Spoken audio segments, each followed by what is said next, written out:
Steve Sarkisian, the head coach at Texas, just went to a place no Texas head coach can go.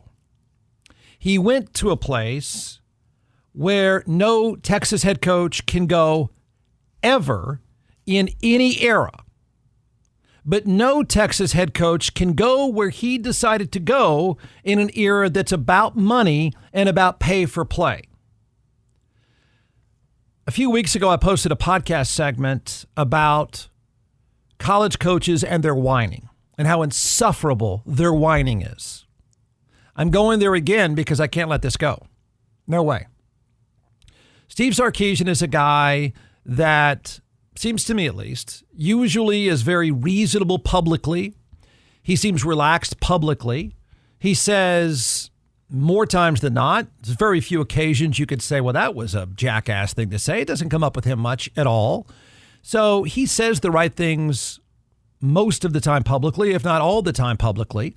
I've given him praise countless times and have no problem doing so for his handling of the Quinn Ewers time at Texas, in particular, the constant screaming and the public and media-filled drama because he had a rock star backup quarterback by the name of Arch Manning. I thought he handled that incredibly well.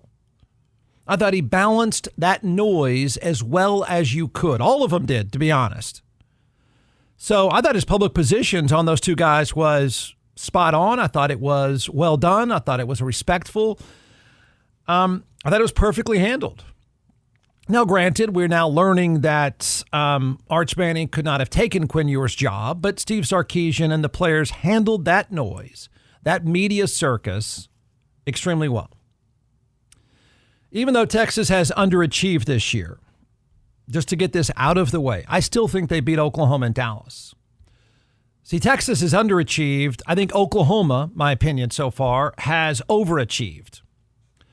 Oklahoma has done all the right things, the best they probably can. I'm not saying they've maxed out yet, but it's probably pretty close. They're getting as much out of their team as they possibly can, in my opinion. But their struggle at home against a decent Auburn team with John Mateer, their quarterback, that to me is telling. That's probably your max. That's probably the best you can be. And that's not that good of an Auburn team. And that's with John Mateer. So he's probably the best quarterback in the game, or was. He'll be back, I assume. Best quarterback in the game to this point. But no matter what, you take away 65% of an offense, Oklahoma's offense, and that's John Mateer, I think. For all of Oklahoma's overachieving, I don't think they can overcome his loss against Texas. You can't just overcome 65%. I know Texas underachieves. I know that, but they're still not terrible. You can't take away that kind of impact on a game. And so that's why I think Texas still beats Oklahoma, assuming that John Mateer does not play. If he does play, I think that's crazy. I think you're rolling the dice. If Oklahoma were to beat Texas, I think Texas goes into a full-on free fall. Who knows how that turns out. But my opinion, or your opinion, of Oklahoma, Texas is not the point of this at all. Whatever Texas's record is not the point of this at all. This is inexcusable no matter how many games you win. To go where he went is absolutely ridiculous. Where he went publicly cannot be left alone. So Texas takes a beat down by Florida. You know that. And he said the only thing he probably could say, and I thought it was, yeah, I mean, there's not a whole lot to say when you get your ass kicked, right? And he said after the game, we didn't play very well. Florida dominated the line of scrimmage, blah, blah, blah, blah, blah. It's exactly right. I mean, there was nothing more for him to say. Again, sort of classic Steve Sarkisian. It's the right thing. It's understated. There's nothing left to say about it at that point. And everybody that watched that game would agree. But where he went with this comment is, I might be generous in calling it pathetic.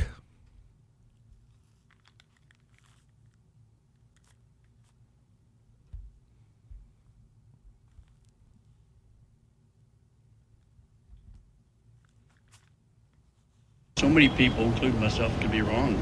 about your team, and how stunned are you? I don't know if I'm stunned. I mean, take the other – how many teams are there in college football? 130, 36? Take the other 135 and have them go play at Ohio State and at the Swamp. See how they do. I'm just – Okay. I find that beyond absurd. Look, I've ripped college coaches for being whiny. I've ripped college coaches for being sanctimonious jackasses, and many of them are, because they rarely want to face the reality when their teams have underachieved. The college football coach mentality, and it's something I talked about weeks ago, but I'm going to circle it right back to him because he's doing the exact same thing. And that is this college coach mentality of, don't you know who I am kind of attitude is absolutely insufferable. These coaches, okay, and I don't want to hear the comment about pressure. Go coach the Browns, man, and you'll know pressure. But these coaches are incredibly rich men set for life, by the way. Their grandkids are set for life financially, and they get idiotic, outrageous. It's not their fault. They should take the money. But these long-term contracts are outrageous. And it's an industry. And this is what part of what is insufferable. They are in an industry of haves and have-nots. To pretend or act as if they're all the same as the rich kids is absolutely untrue. There are legitimate excuses for losing sometimes. As he said after Texas lost to Florida, sometimes he all but said, sometimes you get your ass kicked. We got our ass kicked. It happens. But his response to the butt kicking by Florida is shockingly tone deaf and honestly offensive. There are no excuses because there are no excuses. You don't have any. And for you to play what a tough schedule card is absurd, man. To play the what about the other 135 teams? Really? You went there. Okay, well, let's tackle that then. The other 135 that he talks about, would that be like, South Florida? They went to Florida and won. They beat Florida in Gainesville. You mean like, I don't know, Miami, who destroyed them? You mean like Florida State? You mean like Texas A&M? Are they among the 135? Because they beat Florida a year ago by double digits with a freshman quarterback. You mean all those teams? That's what you mean? See, here's what's ridiculous about his failed argument. Him or any whiny college coach. So you can't be at the 1% and complain and act as if, why don't you treat us like you treat everybody else? Why don't you treat the 1%? Because that's what Texas is. It's the 1%. Why aren't you media people treating us like you do Sam Houston State? Who knows? Stuff can happen in college football. No, that's not true. It's not true. Your answer is ridiculous. To try and compare, to argue, to push back, to get snippy and compare your program at Texas to 135 others is beyond ridiculous. Let's walk through it together. No coach at Texas ever has that excuse. You lose, you own it. But do not ever try to say, well, we're all just kind of out there together, aren't we? Are you kidding me? Walk through this. It's the most valuable program in the sport, earning the most money in the sport. We're told we're told every single year that the Texas program is among the best 3 recruiting classes in the sport every year, typically number 1 or 2. We're told you have the most prized recruit in 25 to 50 years. You parade players through a parking lot of Lamborghinis. And you're comparing yourself to the 135. Steve Sarkisian, like many other college coaches, some college coaches, has a contract that guarantees him $74.2 million. His quarterback has $6 million in endorsements. You have at Texas, you have every single built-in advantage in the sport. And you're comparing yourself to 135 others. You've got to be kidding. That's your answer? That's your comeback? You're fresh off Just tell you how stupid that attempted argument is. Texas is fresh off a bye week. They had 3 weeks, in addition to the bye week, of playing not a single opponent rated above 125 out of 136, and he's going to try and tell you we're just like everyone else. You had a bye week, and you got your ass kicked. And you're trying to use how tough it is to travel to Gainesville as an excuse. Texas played Ohio State in August. They've had a month of scrimmages, and he's acting as if his team just went on the road on consecutive weeks and played the Bills in Buffalo, the Chiefs, and the Lions on all consecutive weeks, and probably one of those nights was a Thursday night game. That's the way he acts. The schedule for Texas is virtually handpicked. Virtually handpicked. You couldn't have set it up any easier. Oh, yeah, you did. Thank you for playing Ohio State. Well, that was nice of you. You didn't really need to do that. It's handpicked, man. And he's complaining. The losing part is not the worst part of this. It happens. Initially, he owned it. The turning around and throwing it back at people with the schedule excuse is what makes this insufferable. It's a bad look. It's a terrible take. It's inexcusable. That argument is inexcusable.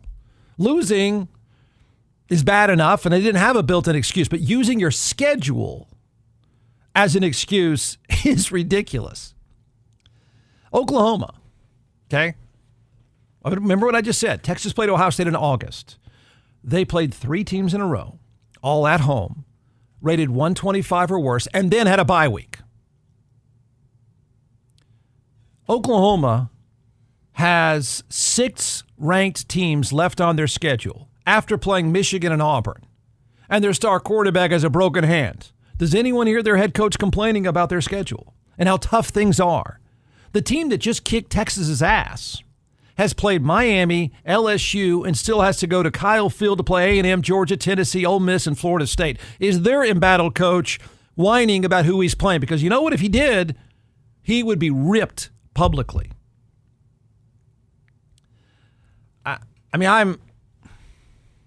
I'm shocked that Steve Sarkisian could be so tone deaf as to go there. I really am. I mean, that's any coach.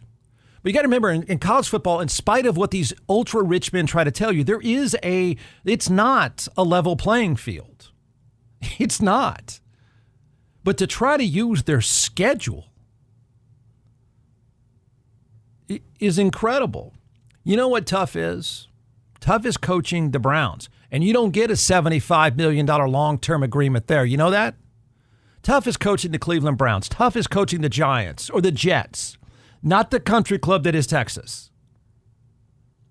Practically every program not named Ohio State, not named Michigan, not named Georgia, not named USC. I mean, it is a small group of ultra-elite programs that don't really get excuses. There's no such thing.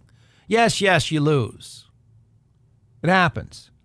But most programs and most coaches would dream for having that football life. There is no comparison to the other 135. There is no comparison. You can't ever, as I said, no coach ever at Texas could play the what about the 135 card. You might be able to say 3, 4, or 5. Hell, and they've all played tougher schedules than you. But 135 is laughable. Look, he's a guy that has very few terrible moments publicly. He really does. I mean, it's rare, but you can't let this go from any coach at a football blue blood, ultimate football blue blood that's richer than everyone else. You just can't let it go. And so he's ended up, for a guy that publicly is always really sharp, really spot on, he has ended up in a incredibly whiny, unaware, self-centered place. That's what that response was. And it's true of college football in general. These coaches who walk into these news conferences, how dare you challenge me kind of thing, is ridiculous. The only solution right now, I mean, this is it. And I'm going to give him the benefit of the doubt and I think that guy knows it. But the only solution now is head down, get in your lane, and win. That's it. Shut up and win. Hey, here's a recommendation backed up by my own experience, a great experience. And that is, I've been a client of DJC Law, and I can tell you this. You're going to get three things with DJC Law. You'll notice it right away. The difference is you will get peace of mind. They will take care of every single detail perfectly, and you will get the result you deserve. If you're injured by the negligence of someone else, fighting with an insurance company for any reason, trust me when I tell you, you will need DJC Law. Dan Christensen and his team of attorneys have a remarkable track record. I've known Dan a long time. He's a military vet. He's board certified in civil trial law, and I've been a client. So you can trust them.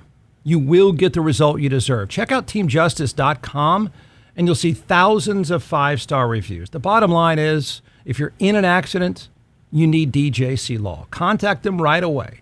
512-888-9999.